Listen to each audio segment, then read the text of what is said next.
Home by Andrea Tompa, published by Istros Books, translated from the Hungarian by Jozefina Komporaly. Copper flowers.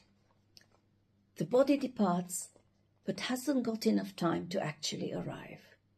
This fast-paced and highly demanding time simply runs out, while matter tries to bargain with matter and the body with the visible world. This body can no longer arrive anywhere, despite being the subject of wide-scale admiration. Her mother made it to a new homeland at the age of 67. She came on the insistence of her daughter, who had helped her, though it wasn't possible to also help with all the packing and with liquidating her own life.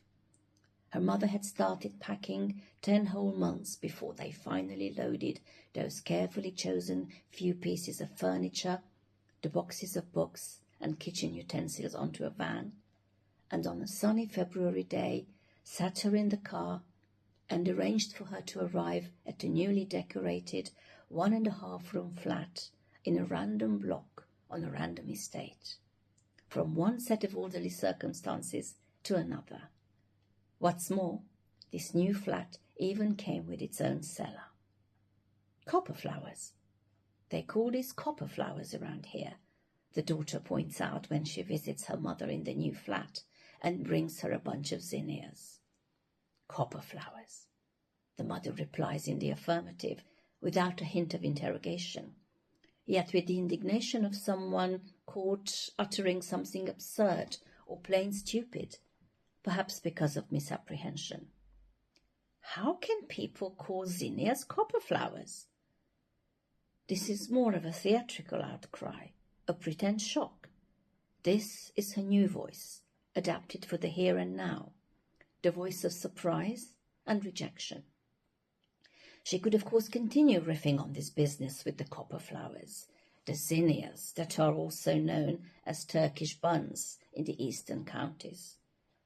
With this minor theatrical indignation, the mother sends the clear message that despite having arrived here for good, she'll refuse to call zinnias copper flowers.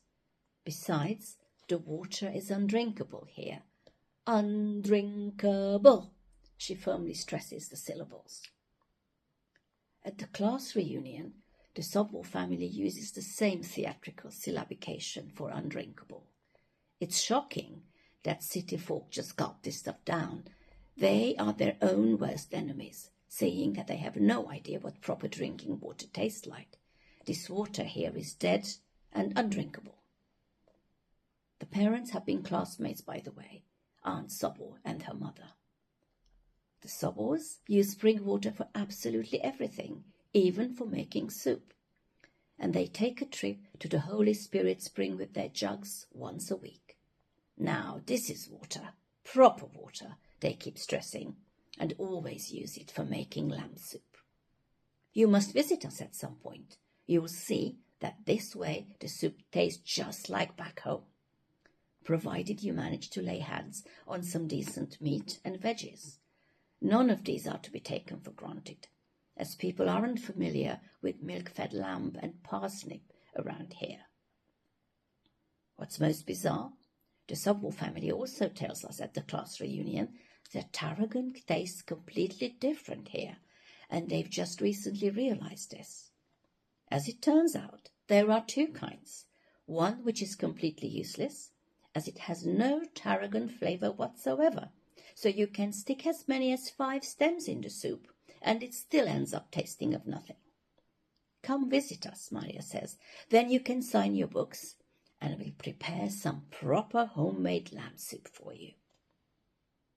The Sobols arrived a decade later than her, and as they laboured the point, their child was actually born back home. The visible world has itself been carried along by the traveller, like thistle. Take me with you, the water cries out. So does the fresh air from home, and the winters from home. Take me with you, the sour cream, the cottage cheese, and the zinnia join in. Take me with you, and don't lend me to anybody ever. Don't get to know anything else. There's no other world. So her mother moves into this new 1.5-room apartment.